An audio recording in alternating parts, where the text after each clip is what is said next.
funny. I've never actually used this thing before. Hello, everybody. Thanks for coming. We're going to get started. There's water in the back.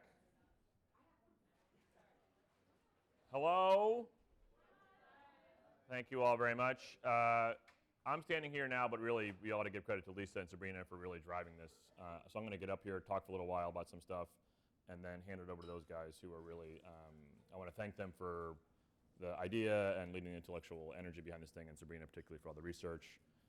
It's an attribution workshop, so I should be sure to attribute the work to the people who actually did the work. So we're going to be really careful about that here. And I want to thank Liz Woolery, who's going to be up shortly talking to me about how it's done well from an academic and sort of research perspective, which is closer to what you all do. There's the name of the thing. It's the right thing. Why attribute, right? Why give credit to people who've done work before you? It's the right thing to do. Golden rule, if someone took your work and used it for their research, you want them to credit you as well. Otherwise, it's plagiarism, also attributing to Sabrina. The root of plagiarism is kidnapping in Latin. And in particular, this is where it gets tricky, and we'll probably have a lot of follow-up questions, and we'll workshop that as well. Basically, ideas and language, right? Yes, the fact that the Civil War ended in 1864 or 5, right, doesn't need to be attributed to someone, right? But what Lincoln was thinking or how he made decisions about how to stack his cabinet needs to be attributed, right? And language that you wouldn't come up with on yourself, ideas and insights you wouldn't have generated by your own, by yourself, are the things you need to attribute. Basically, if you've taken something from someone, let everyone know you did. My job is to enforce the rules, and if you've asking what the rules are, you've not been working here long enough, because there aren't any rules from my perspective, at least from a New America sense, right? I'm happy to help you. As always, your loyal counselor. If you've got questions, I'm happy to, but I do not expect me to come and say, these are the rules. But your program director probably has rules, if they do or don't, and you should check with them first. So I'm assigning sort of the locus responsibility at that level, right? So, and most of you, especially if this is education-heavy group, you've got Ed Central, so you've got a place to publish. Just be careful that your program director at least knows what you're publishing. If that sounds like it might be probably too hard to scale at every single episode, but sort of general marching orders about how you're going about your work. Make sure you've got some kind of cover for yourself as to how you're behaving. I'll go through some of the risk vectors to know when you're probably out over your skis, and one of them is sort of lack of leadership or lack of supervision and feeling like you're out by yourself. One of the joys of management is like giving you that sort of help to make sure you're not feeling all alone out there in the world of research. And then, yeah, they can have a director can have a process they approve of how you go about your work, or they can actually be approving specific copy. So, what are the risks of doing it badly or making mistakes? And just as journalism nerds like Lisa and I are, plagiarism errors, there are many, many of them. And for folks like us, it's like a plane crash for an airline pilot, right? We dive in, what happened, who's responsible. There's a million cases. Sabrina has this crazy long list in the pre-reading. I can send it to you later of like what's happened. For one, just we know that it could sink your career. I'll get to that in a second. It could sink your organization's career. And not entirely plagiarism related, but I was proximate to a big mistake that CNN made, right, in 1998 or 99. And just know that it's not just you two. Like 2 people made a mistake, and there were 30 to 40 of us whose careers just went shattering, right, in the wake of a bad error. Just know that it can have seismic impact on people who had nothing to do with your mistake. And just be cognizant of that as you start to go forward. Be very careful. These are important moments. And especially now, I'm old enough from an era of undistributed media ownership, like there was only a few channels and a few print publications, right? We all have control over these things, and so therefore we all have the ability to do damage. And so just know that, be careful, and check your work, and be transparent about your work. So good examples. Doris Kearns Goodwin, I apologize, the font's a little small. I mean, we all know who she is, right? She's a very famous person. She does an amazing work. Team of Rivals is a great book. But she got caught years after her book was published. Someone went running back and said, hey, this feels like you looked at some stuff. And I call her out for two reasons. You don't need to read the details. One, the bold part is, she said it was accidental and a longhand note-taking system that didn't distinguish between her reporting and other texts, right? That's the classic flaw. I forgot to note that I had lifted that from somewhere. And also, she was using longhand, which of course she's old enough to probably do that. We don't do that, right? But when you're, and we'll talk about with Liz too, is as you're gathering stuff, be very careful about how you link the original source to the thing you've copied through all the different software. And then as you hand off, if you do collaborative work, this is the other thing I've run across. Oh, I did it the correct way, but when I handed it off to my reporter, I wasn't careful about how my notes work, right? That little asterisk star thingy meant it's from item source 4, and the reporter didn't have that sense of same system, so they used the copy, reported it out, and both people, reporter and the producer, are both accused of plagiarism. And the Pulitzer board had to review, her work. Stephen Ambrose, equally famous nonfiction writer, he got a little defensive. He sort of said, I put it all in the footnotes. His peers all said, sorry, footnotes don't count. And he blamed errors on his quick pace, right? So here you have the two basic zones of mistake, right? I'm moving too quickly, or my system doesn't match the complexity of my work, right? So it's two basic zones to think about. If you think you might be in danger, those are often two things. One, speed always kills, right? Moving too fast is always a place to calm, slow down, turn the car engine back to second gear, and just get your stuff together before you go forward. So both of them committed to the major errors. The other thing I think about with those two is, yes, they survived, right? They're Stephen Ambrose and they're Doris Kearns Goodwin, they're great. But A, they're a lot more established than most of y'all. And B, even though they survived, when we talked about plagiarism, those are the first two names that came up. Not their amazing record of nonfiction work, not their Pulitzer Prizes, not all the movies they've been made about their books. I thought of them both as accidental plagiarizers, which I'm sure they would not want them to be in that part of my brain space, right? So note that too. And now we're going to move on. I can take a couple questions, but we'll go to the Liz Woolery part where she and I will talk about how to do it in the context of the work we do, and she has some tools as well as some guidance. Any thoughts before we step to the Liz Woolery part? Cool.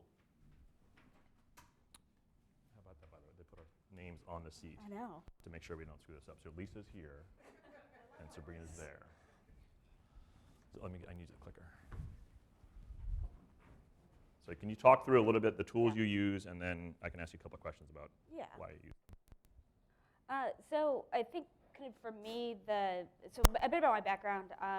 I graduated from college and spent a few years working in journalism and then publishing.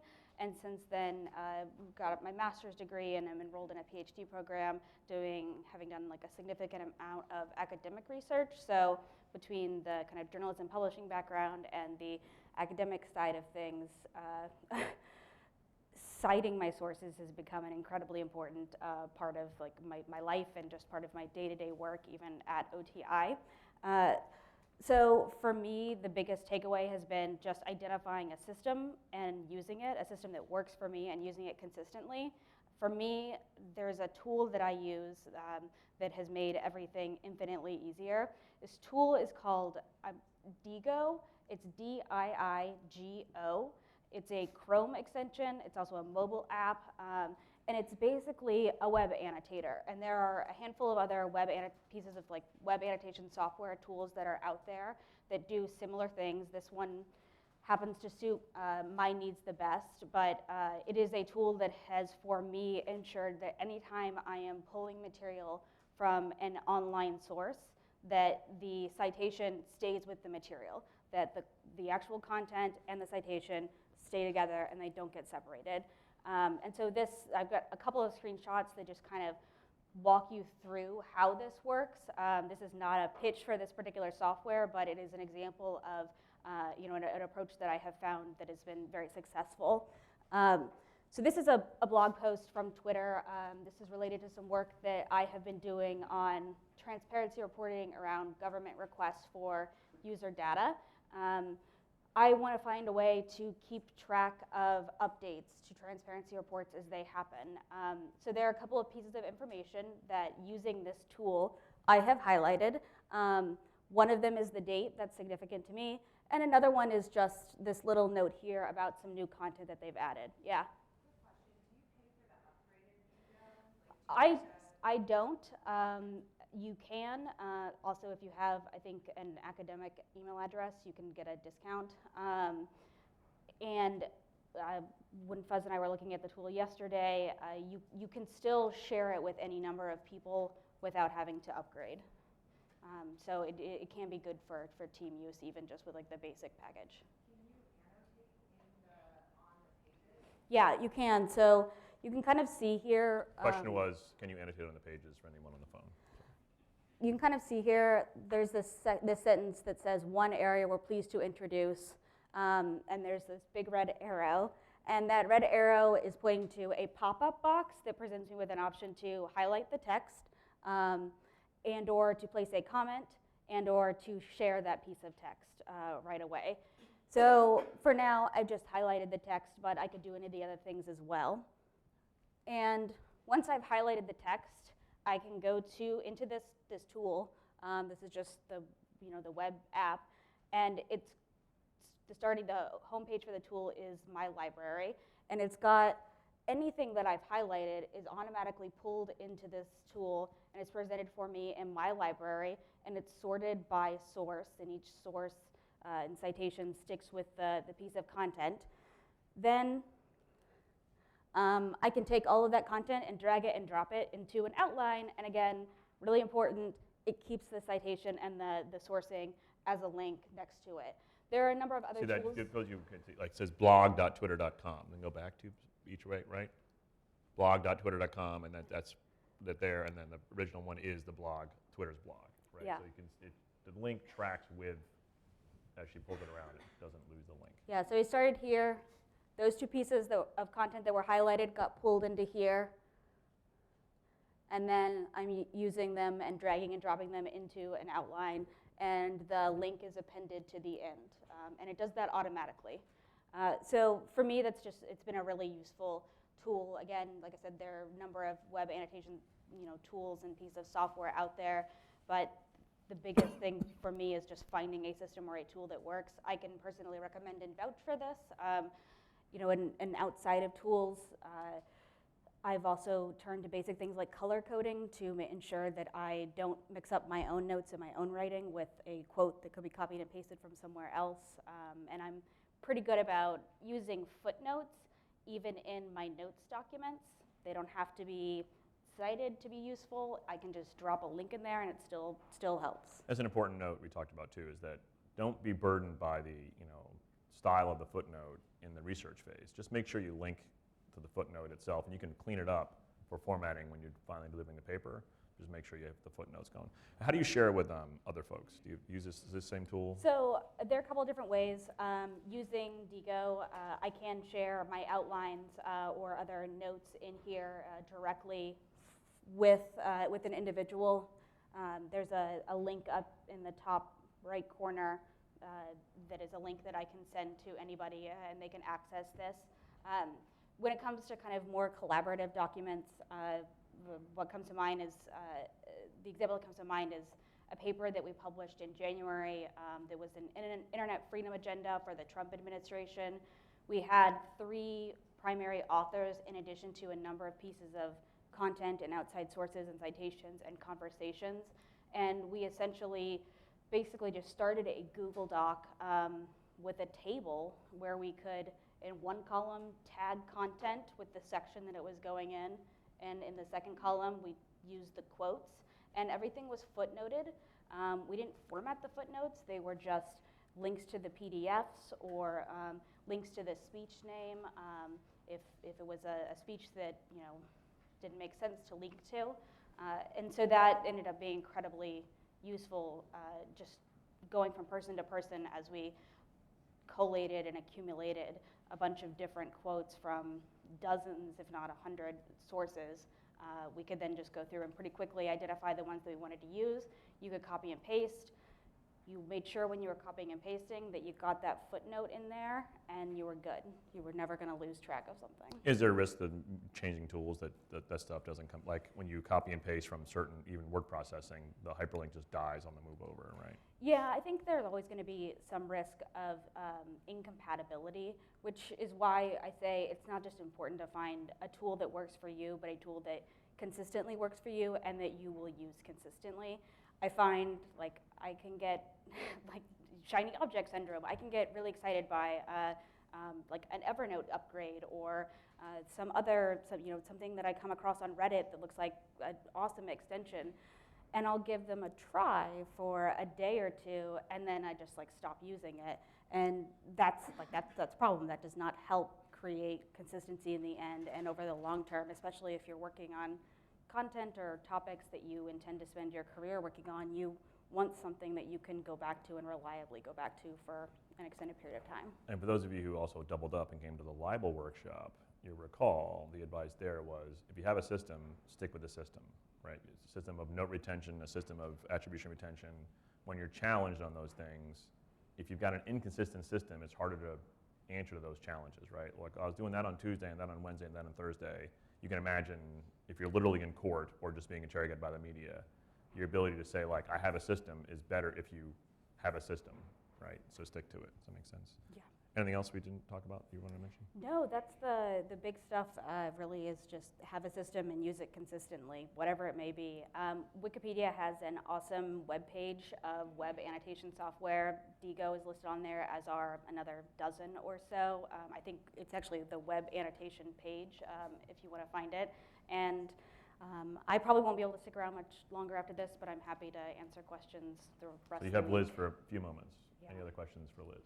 I have a question from the internet. Oh. Somebody watching this on YouTube. Somebody, staff member, not just a rando. And this may be more of a question for Erica, is whether IT is fine with us using or downloading, installing Digo or other similar annotation software or add-ons to Chrome. I don't know if you talk to IT or anything, or if we think it's fine. I just went rogue. No, I do have it installed on my OTI New America computer. It has not been a problem for me. And if for some reason, I can't imagine that Erica or somebody would really object. This software in particular, the tool that I'm talking about, is pretty widely used in a number of kind of academic circles. That said, I don't know what the exact rules neither are. do I. Yeah, that's a good question. Any questions in the room? Cool, thanks. I'll hand it over to Lisa and Sabrina, and thanks again for helping me with all the research that actually made this part. Thanks. And you now have a handout, right? That's what you guys needed? Yes. Okay, cool. Hi, everyone. Good afternoon. It does feel formal. We're going to try to make it as much a conversation as we can in this next part. And please kind of move up and join us up at the front if you can. So first, I want to introduce Sabrina, because some of you may know her and know her face and know the name Sabrina Detlef, but many others may not. Sabrina is the copy editor for the Education Policy Program, our main copy editor. We also have other copy editors. Sandy's fantastic as well. And we use our copy editors a lot in the Education Policy Program to ensure that the product that we're producing is as airtight as possible in terms of the basics of copy editing, but also that our ideas are really clear. And so I know Sabrina from her work as an editor, but I also know her personally because we live in the same neighborhood. And over the years that I've gotten to know Sabrina, I've discovered that she was a writing professor at California for many years, and she spent a lot of time working on helping people with their writing and the mechanics of writing. So, and she's helped me a great deal on both of the books that I've been a part of over the past 10 years. So when we talked about putting together this session, and Fuzz and Mark Schmidt and I were talking about kind of what materials we could bring together, I said, okay, we need to get Sabrina into the mix here, because she can really help to talk about how to do this in a way that's skillful, that helps your writing really sing and become even clearer to people about what you're talking about. So in addition to the worries of being kind of accidentally plagiarizing somebody. There's also just I find a much more important reason to do this, which is we want our ideas to be understandable to everybody. We want to be as fair as possible and as clear in the way we're writing what we're writing. That's really what we're all about here at New America. So, thank you, Sabrina, for joining us for this. We're going to get into some kind of workshopping moments in a second, and that's why that paper was passed out to everybody. You don't have to look at it quite yet. There will be time to read it. We're going to give you some moments.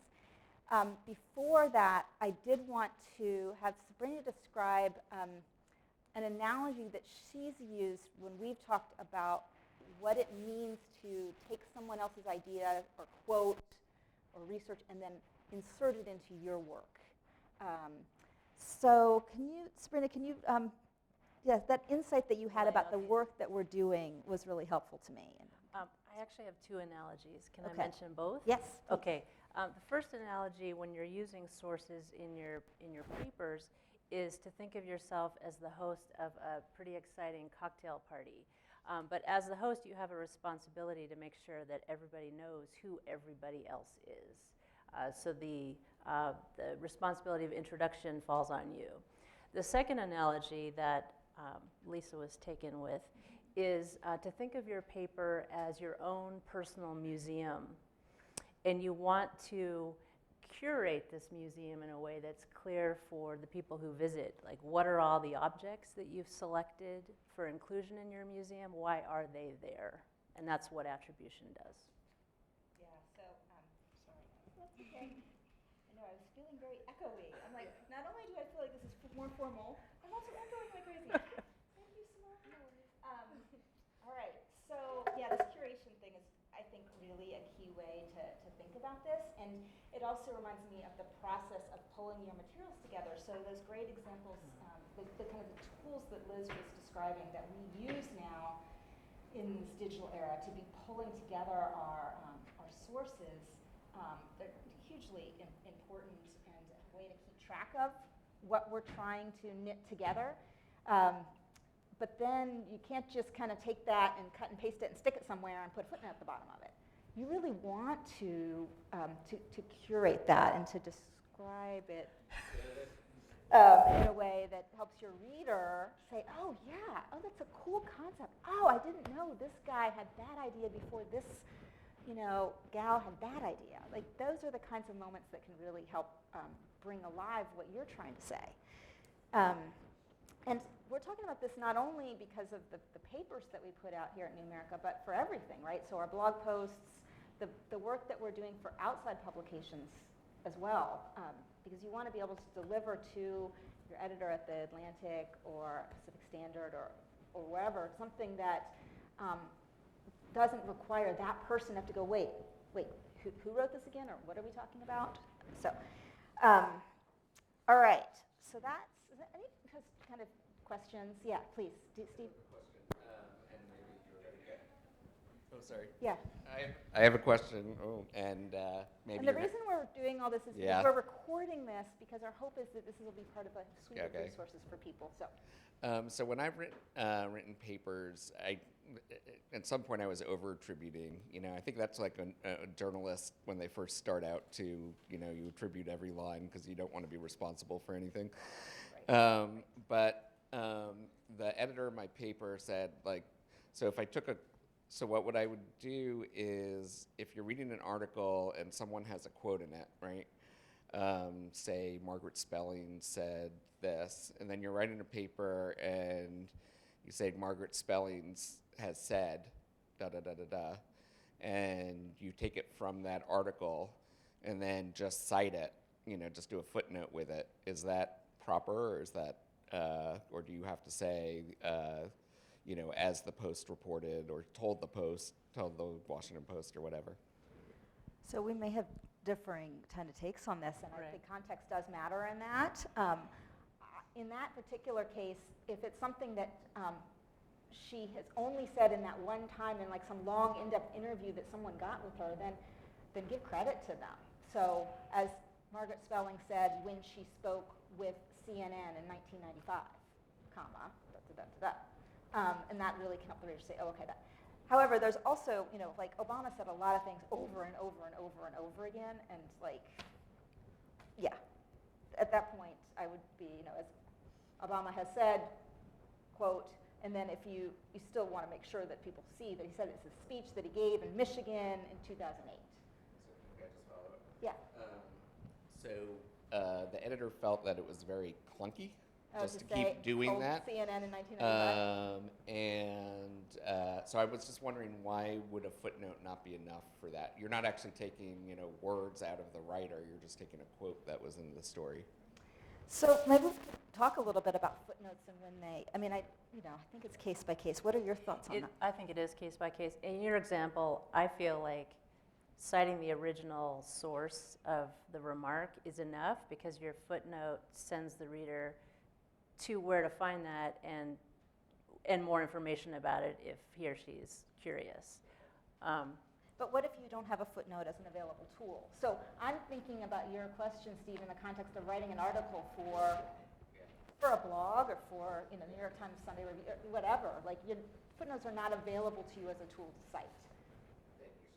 Then I think you need to do it. Another reason to do it, the Obama example, is Obama talking to the Middle East with Jeffrey Goldberg. It's a different conversation than talking to the Middle East with Iranian replacement level report, right? Wait, sorry if I say that all over again with the The inside of the speaker, be it Margaret Spellings or Barack Obama, is largely generated by the interrogator, right? That is not just credit, that's also like important for the reader to know to whom they said it, because it matters to whom they said it, right? Like the big Jeffrey Goldberg go to hell piece on Obama's foreign policy, like to not say that he said it in that interview sort of lacks very important, to back up Lisa's point, lacks super important context to me. But yeah, and this no, question of clunkiness, though, is real. Like, I totally get. But the golden rule then applies too. Like, how would you want your research to be treated in that context? If you're going to shrug about it, then okay. But if you're going to be like kind of pissed off that they told your stuff, right? Yeah. Yeah. Yeah. Question back here. Mine's actually very similar, having to do with primary versus secondary source citing. So there are reports out there that do a lot of the research that is relevant to what we are writing about. And oftentimes you hear people say, go read this report and mine it for sources, right? So go look at the footnotes, see what they're citing, but then go read what they cited and see if you can pull things out from that. Oftentimes it ends up that the things that you're pulling out are maybe the same things that were pulled out in this other report. What's the proper way? Because it always feels dirty to me to not give credit to the sort of secondary source there that you essentially mined for sources. What's the proper way to do that? Should you be providing some sort of credit to that secondary source? The way that I would do it is just put a footnote to the reader for more C, and then give the name of that source. But because you looked at all those original sources yourself, it becomes your work. So the citation of those sources wouldn't be funneled through your original, if that makes sense. Okay. And one other note on that, I think that the length of your piece may also dictate what you can do in those cases. So there's the question of, are footnotes an available tool? And then there's the question of how much kind of time, space, and room you have to help your reader kind of see where things are coming from. And when you're writing a piece that's more like a magazine piece, you have, and you really should use, the luxury of helping your reader see how you yourself came to find certain things. And you can even use that as a storytelling device as well. And I find that those are some of the most interesting pieces to read. I mean, those long New Yorker pieces where you're like, oh, and it found out this because this was excavated by this person who first found it this way. Like, that gives you a lot of really nice context. And also kind of just shows how much these ideas are building upon other people's ideas, which is the whole reason attribution is so important. Lindsay. I think one of the things that's kind of come up a lot is like attributing specific quotations, or like if you're pulling a specific fact. And I think one of the things that's obviously interesting about our work is that we're generating ideas, and no idea is wholly original. Like, we're always building upon a huge body of work. And what I think a very clear example for instance, is looking at a project I'm doing right now, there are different models for curriculum adoption. And the Department of Education's released one report that has 3 different models. And I did a firsthand interview with the state, and they raised a different model that wasn't covered in the report. And what I feel like I'm doing to come up with new models writ large is synthesizing a lot of different people's ideas and pulling it together. And I do find when you're talking about a specific one, right, you can go in and attribute them, but when you're talking about these are my 5 big ideas for curriculum reform, I guess sort of my approach would be 4 more, see these things, and maybe have a little bit more in-depth footnote that would say these ideas were pulled from this source, and this source. This is a synthesis of these ideas that build upon the work of these pieces. But I feel like there's always a tension of like, how do you do that elegantly? How do you quote it during? Like, should you quote after every single sentence? Like, if you're just kind of, if the whole thing is of a piece and one idea explaining in depth something. So I think like the like quotes and attribution within a blog is one thing, but these longer papers I think are where some of the more tricky pieces come up in the work that we do. So if you could talk a little bit about that, that'd be really helpful. So I'll tell you, one thing that comes up, I think, a lot in our work is, yes, there's some ideas that others have had, there's some ideas that we're having. We're synthesizing that and then producing something that's even more helpful, we hope, because of our synthesis.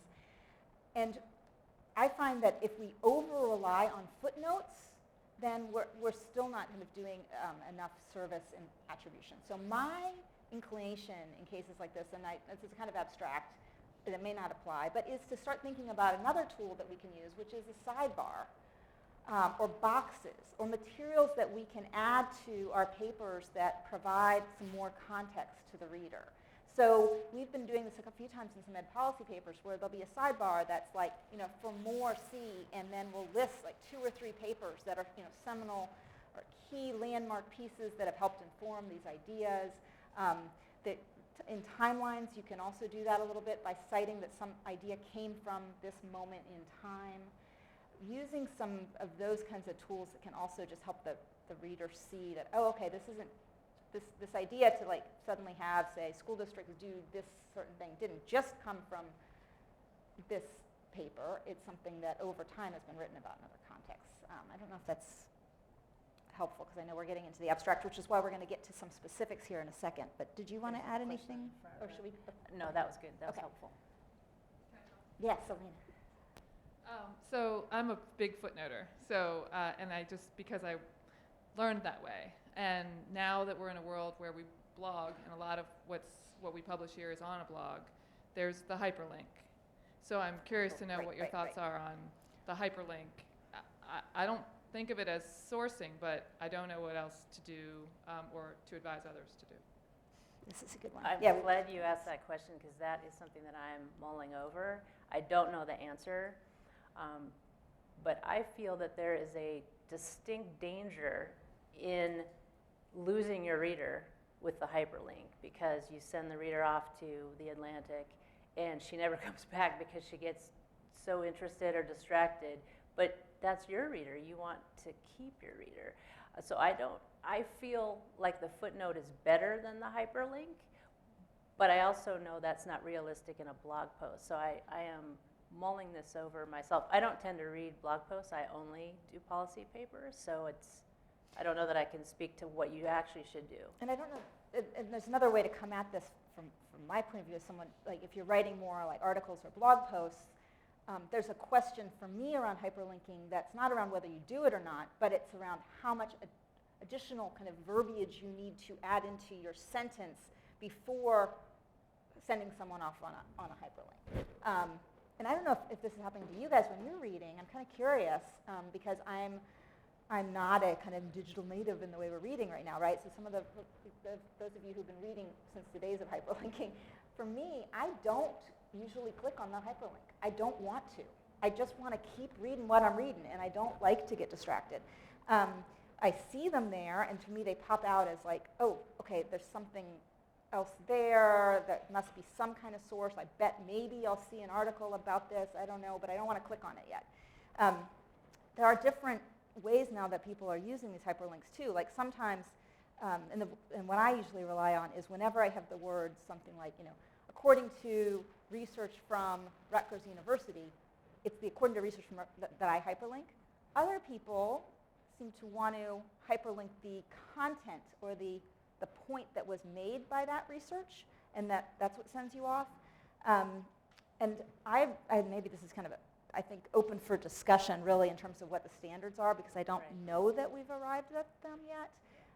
What's most helpful to the reader to make sure that, one, you're giving fair credit to where you got that information, and two, you're helping your reader get some context for what you've just said. I see all the time, and this is very old-fashioned of me, but I see all the time right now people using hyperlinks without any reference to the fact that this was a study that was done way back in 2001, and yet they're citing it as if it's a known thing that just happened yesterday. Lindsay, do you have a question, or maybe it's? Question or a comment? Yeah, please. I feel like an example that came up that was a clear no was there was some student reporting that came out of the Midwest where these student journalists at a school had realized that there's I can't remember if it was the superintendent or the principal. The principal was not actually qualified, and the New York Times did a write-up of it. Was it the New York Times? And didn't cite to the article. Oh. They talked about it, but they didn't actually link back and attribute the work of these student journalists, though they had published it online. They attributed it, but didn't actually link to the so article. You couldn't find the article. Yes. So I think that points to a moment where it's I don't know. I read online all the time, and I don't.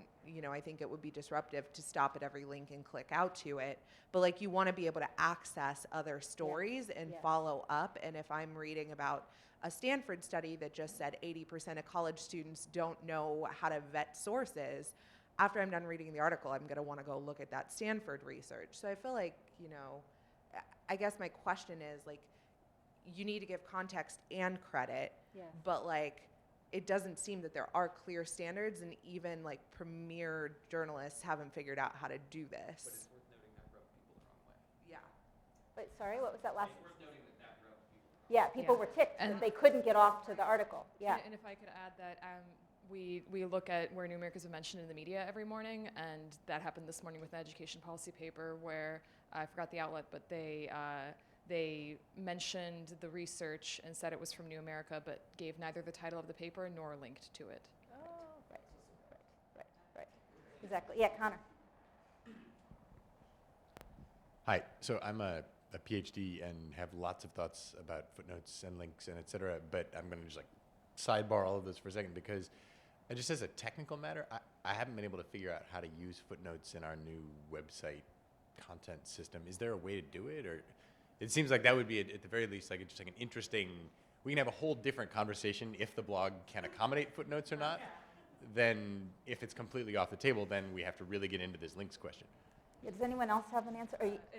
It's on its way in 2 point whatever the new version is. It's definitely something that we've been talking about quite a bit. And just to follow up from the Digo Erica question, Erica replied back and said there's no issue with IT with us installing Digo on Chrome. Any other? Let's take a minute, unless there's anyone else want to add something right now. I want to take a minute for everyone to look at this handout that I just realized it does not source Sabrina Detlef, and absolutely should. But what I asked Sabrina was I said, okay, what might help us all is if we get down to writing something, when is a moment where it helps to write something in that gives a little more attribution, and when is a moment when you don't need to or whatever. And I said, let's find some examples of how people do this well and how they do it poorly. And you decided to do, so explain what you did here. It's relatively difficult to find published work that's terrible. So I just found some published work that I liked and messed it up. So I have 5 examples here. The first, and each has 2 versions. The first version has the attribution taken out, and then I've put a little asterisk where I would probably find a footnote in New America policy paper. And then the source. And then the second version is, this is what the writer actually did.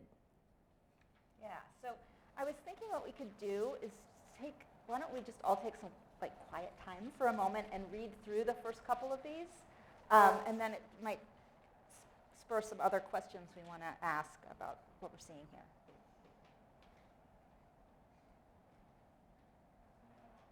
And for those of you guys who are, we'll find a way to make these available. Oh, there's one on the windowsill? Oh, and Here, I someone. have mine. Yeah, we've got an extra up here. Mark, do you have one? Anyone else? Am I still problematic?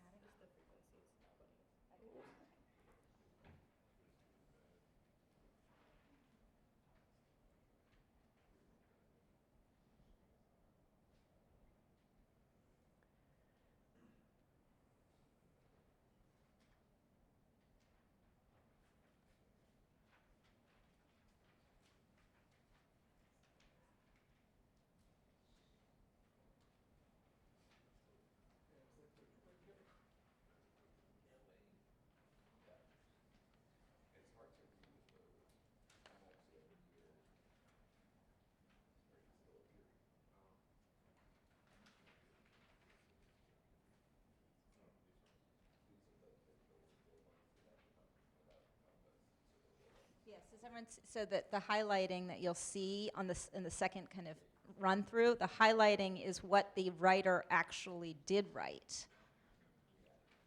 But when it's taken out, that's what you're reading in your first example.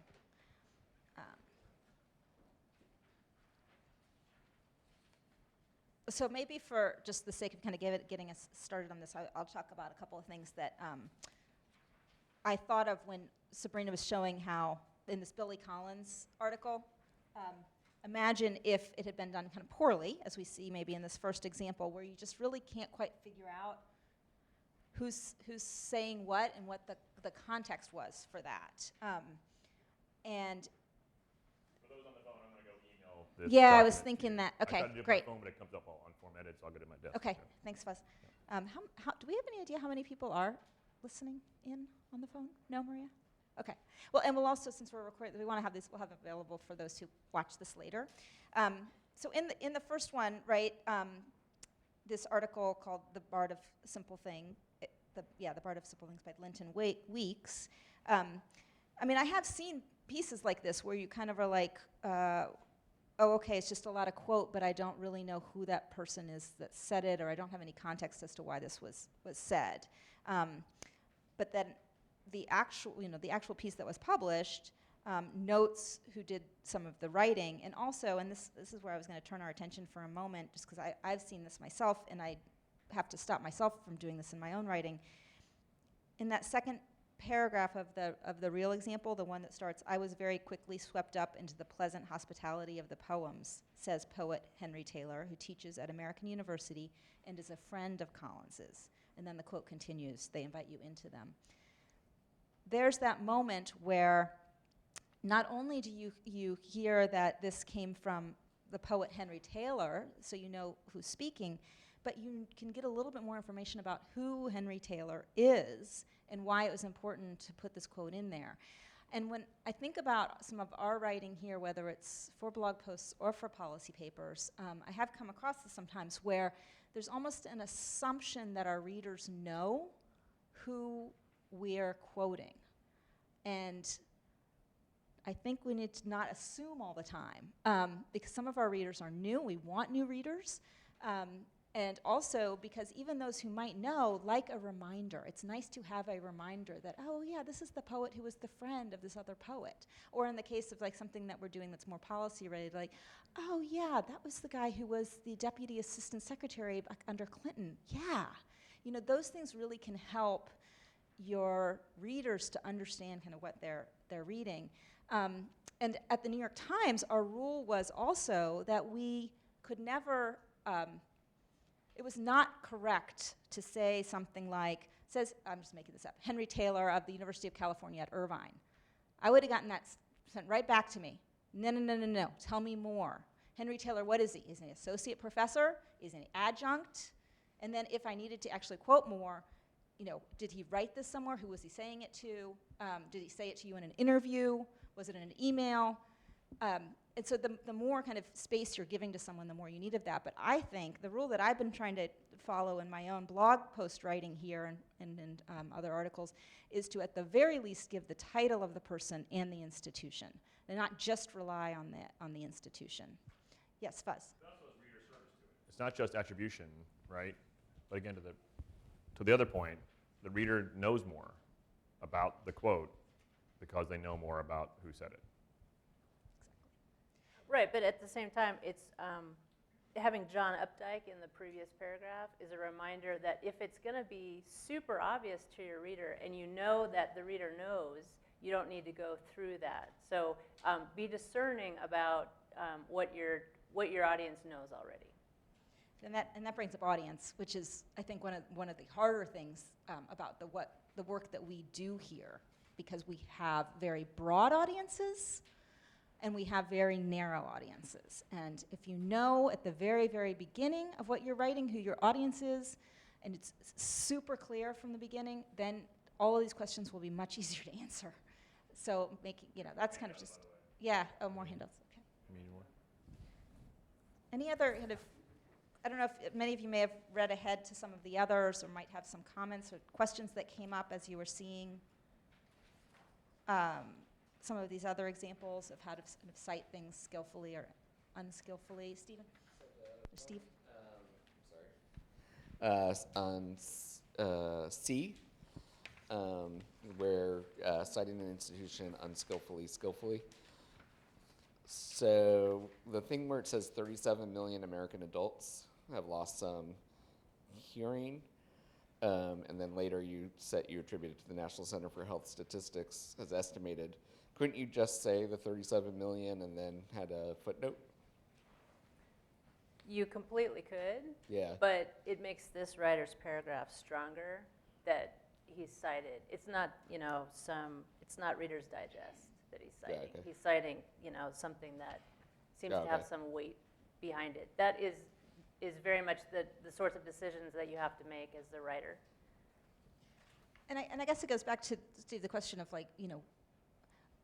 footnotes they're just not always available, right? And so I think especially in our pieces that are for a more general audience, just finding ways to kind of, yes, it can get clunky, and I find myself doing this all the time where I don't want to tell the date, I just want to say that it's a recent study, I just want to say that it's from this institute, You kind of have to shorthand some things, but a couple little clues.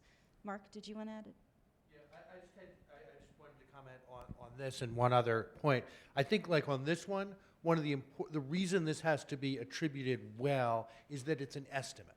And one of the things with attribution is people often will, where you have over-attribution, people will attribute a fact, 51% of the population is women.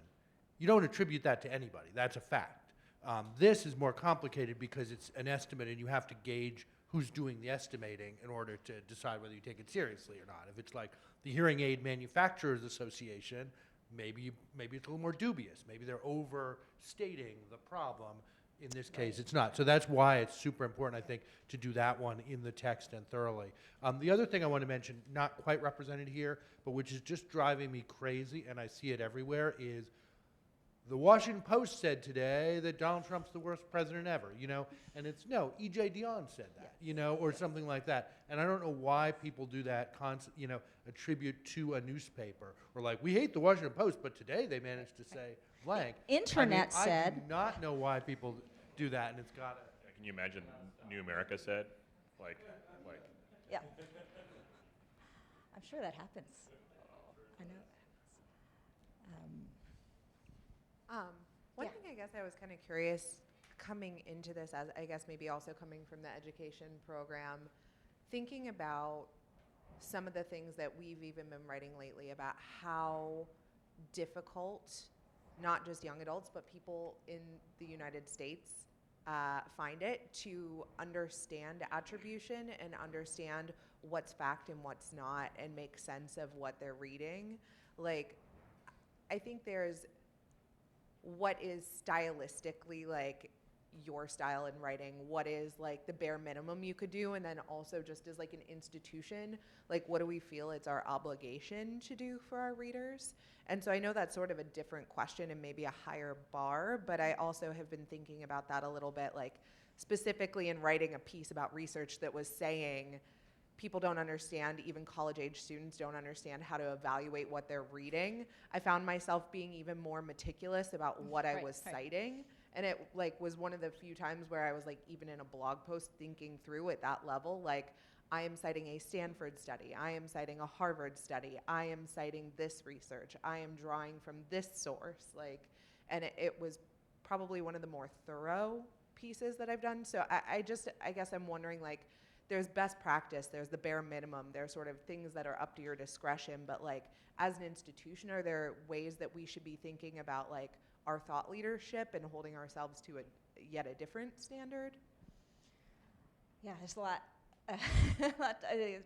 to unpack in what you're saying there, Lindsay. And I think that one of the reasons we were all interested in even just having the session and just trying to kind of talk more about this is that the deeper you think about these questions when you're doing your own research and writing, kind of the better you know your material and the more we can hold ourselves up as authorities about what we're talking about and writing.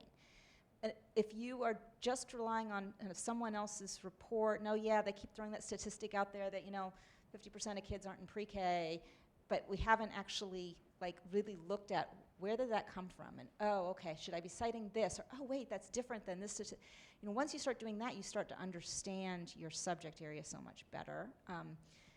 And then another thing that you've mentioned there, and Sabrina, I'd be curious what you've seen too, because Sabrina edits for lots of different organizations, not just New America. So you've seen a lot of writers over the years, not just New America writers, but I've worried that the way our kind of new generation of writers is being trained is, this sounds very old-fashioned to me, but they're not being trained in some of the basic kind of mechanics of journalism and source gathering, and then kind of getting on the phone to double check something, and then making sure that you've got your he said and she saids in there, and I don't know if that's because the way we're kind of taught to write today is different, but it does seem like it's more of a kind of a cut and paste world now, and you don't necessarily feel the same kind of like, I better like check that. And I want us to all have that feeling like, wow, I better just double check. I want us to all have that feeling that we are really sure about what we have just written so that we can stand behind it. But I'm curious what you've seen in the writers that you've... I would like to just talk about example number D, if we could, which would touch on this maybe a little bit. This is an example that I found in a Wilson Center report. At the end of the paragraph, the writer says, in fact, since the financial crisis, more than 95% of the jobs created in the United States have gone to workers with at least some college education. Footnote number 11, which I've duplicated here below, which comes out of Georgetown. This is the kind of footnote that I see over and over again in the policy papers that I read here, which is, how am I to understand this footnote? Is this footnote the source of the 95% figure? Is it the source of the whole idea? Or is it a suggestion for further reading? There's no language of guidance here to the reader. This object has not been curated for me.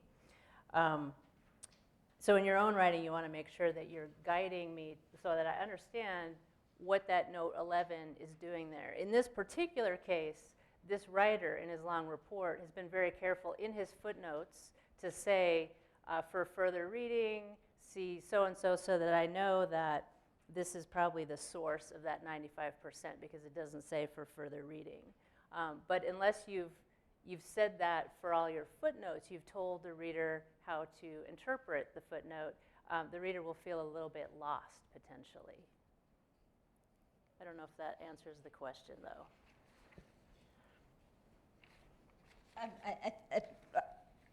I think it answers a couple of Okay. different questions. I'm still curious about, like, if, you know, Oh. how we're teaching writing today and all of that. But Oh, I right. also think that it really is tricky sometimes to figure out how to write endnotes or footnotes, or even just what our styles are, what we're kind of expected, if they're supposed to be just really straight endnotes, kind of resources at the end, if you're allowed to kind of give yourself the space to say, I mean, some of the nonfiction writers that I appreciate the most give me lots of good, juicy details in the footnotes, and they're not just simply kind of citing something. They're like, for more information, go here, and then if you want to go deeper here. And I also found that this writer does a nice treatment of it here, and you do have that curated feeling.